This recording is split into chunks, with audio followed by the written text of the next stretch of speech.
Place maintenant à la chronique culture de 64 minutes. C'est avec Sylvia Garcia qui va nous rejoindre. On commence ce soir en musique avec cette charge contre le régime communiste vietnamien.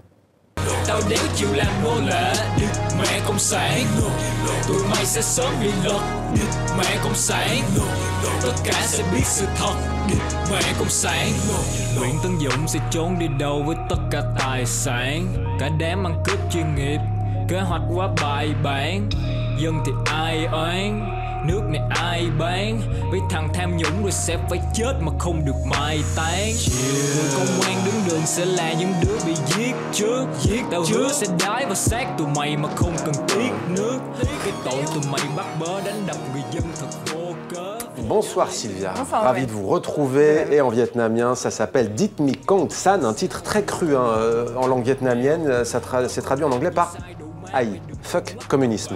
Oui, le morceau parle de renverser le parti communiste, autrement dit le régime et les voleurs professionnels qui le dirigent. Tous les escrocs vont mourir sans sépulture, les agents de la circulation seront exécutés en premier, je n'accepterai pas jamais d'être un esclave. Fuck communisme, un texte qui fait mouche auprès de la jeunesse. Le morceau affiche plus de 900 000 vues sur YouTube depuis janvier. C'est énorme pour ce pays où les médias et les réseaux sociaux sont muselés. Une chanson comme celle-là vous conduit normalement en prison, directement en prison, et pourtant son auteur assume. Il se surnomme Na, de son vrai nom qu'il ne cache pas, Nguyen Vu Son, on le voit ici à l'image. Le jeune homme de 24 ans étudie aux États-Unis, son visa s'achève l'été prochain. Il sait qu'à son retour, il pourrait être accusé de propagande contre l'État et risquer de 3 à 20 ans de prison. Il est lui aussi, Sylvia, un critique féroce du régime communiste, mais en Chine, cette fois, il s'agit de l'artiste Ai Weiwei. On note ces nouvelles, elles sont bonnes. L'artiste dissident effectue son premier voyage à l'étranger depuis 4 ans. La semaine dernière, il a récupéré son passeport confisqué par Pékin. Ai Weiwei est donc parti retrouver son épouse et son fils de 6 ans installés à Berlin. Arrivé ici tout à l'heure à Munich, il a rapidement obtenu pour l'Allemagne un visa de 4 ans à entrée multiple. Les démarches ont manifestement été plus compliquées avec Londres. Il n'aurait reçu un visa que de 3 semaines au lieu des 6 mois qu'il demandait. Motif, Ai Weiwei aurait omis de faire état d'une condamnation en justice qu'il conteste.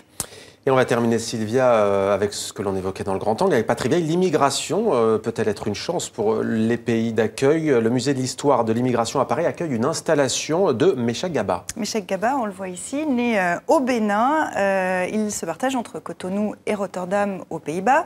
Il expose notamment à la Tate, à Londres. Meshach Gaba interroge l'identité, la différence culturelle et les rapports post-coloniaux.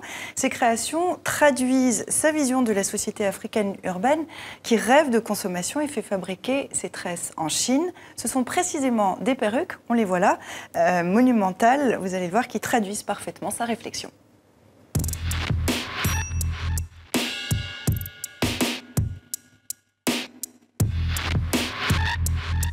En 2004, l'artiste Meshach Gaba est en résidence à New York. Il a l'impression d'être dominé par ces gratte-ciels qui le surplombent et donc il va imaginer les porter sur la tête. En même temps, il se promène dans Harlem. Là, il fréquente il voit des salons de coiffure et notamment des salons de coiffure d'Afrique de l'Ouest. Et là, il retrouve un peu des racines et il va imaginer, justement, avec cette influence double, des perruques architecture, des perruques tressées sur le modèle des gratte-ciels qu'il voyait à New York.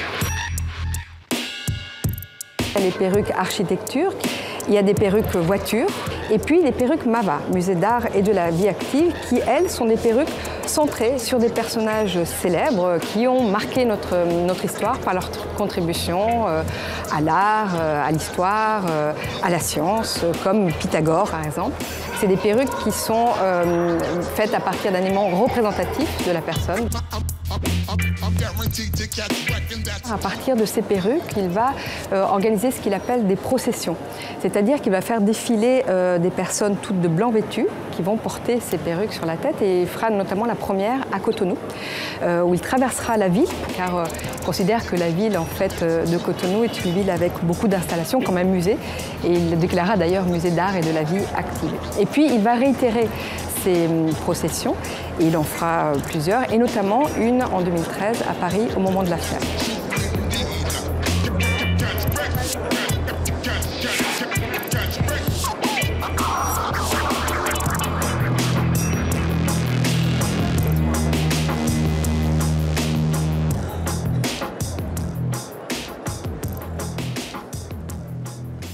Voilà, des perruques à voir, si vous le souhaitez, au musée de l'histoire de l'immigration à Paris. C'est jusqu'au 20 septembre.